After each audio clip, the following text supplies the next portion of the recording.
This house and park has it all.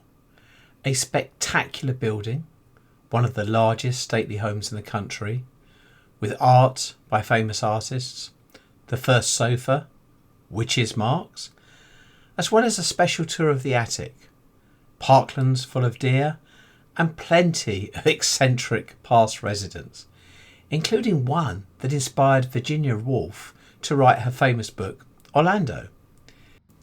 This video will cover some highlights, history and visiting tips. I hope you enjoy. Please like and subscribe. Thank you for watching Eclectic Experience, change seen through images.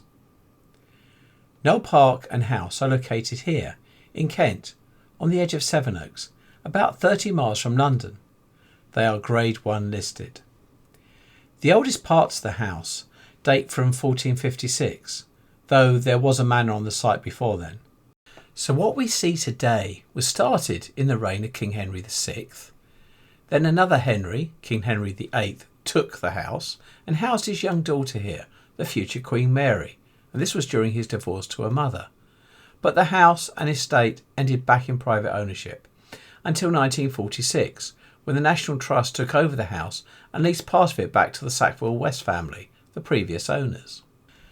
The house was built to impress, and this really shows, with the imposing stone leopards, courtyards, clock tower, and probably most significantly, the showrooms.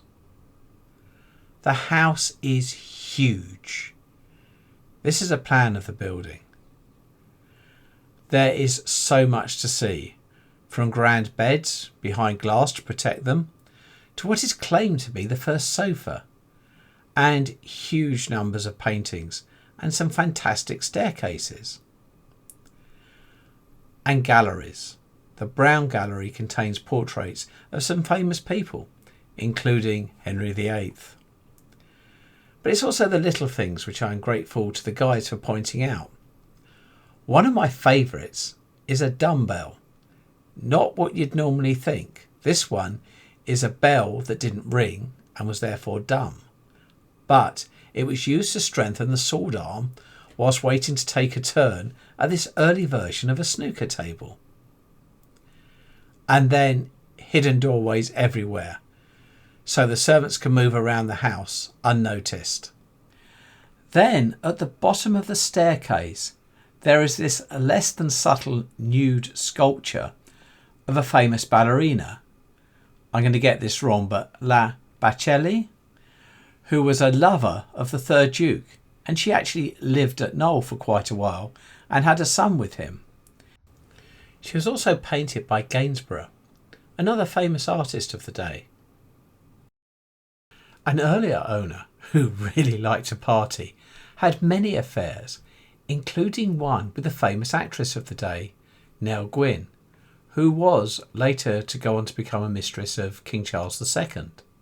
Then, more recently, there was Vita Sackville-West, who was the inspiration for Orlando, which was written by one of her lovers, Virginia Woolf.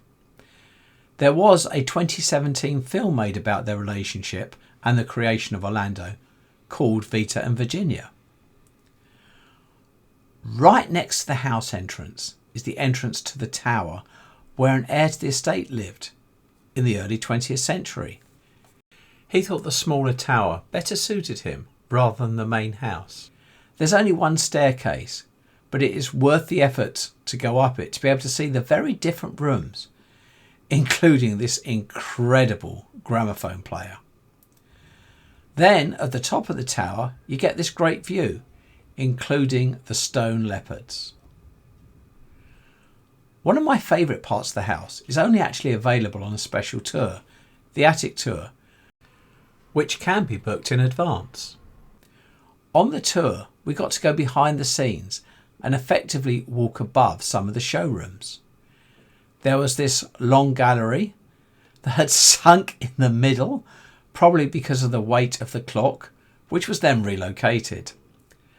Then there were these witches' marks, there to protect the house from fire.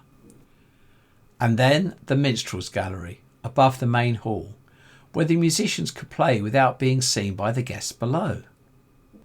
Going outside, there are acres and acres of grounds to walk around, where the highlight, certainly for me, is all the deer. Visiting tips.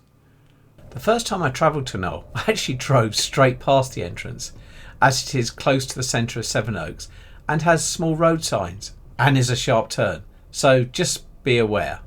If travelling by train, the train station is about 1.5 miles from the house entrance. If going by car, a booking system is now in place for the car park. The actual house is a reasonable walk from the main gate. The site has all the amenities you'd expect of a large National Trust property, including a large cafe, some of the seating of which is outside with a great view of Knowle's amazing roof. There's obviously toilets, bookshop, etc. here as well. I really enjoyed visiting Knole, as there is just so much here, so much variety and some very interesting history. I really have only scratched the surface in this video. I hope you've enjoyed this. I'll be making more similar videos, so please like and subscribe. Thank you for watching Eclectic Experience, change seen through images.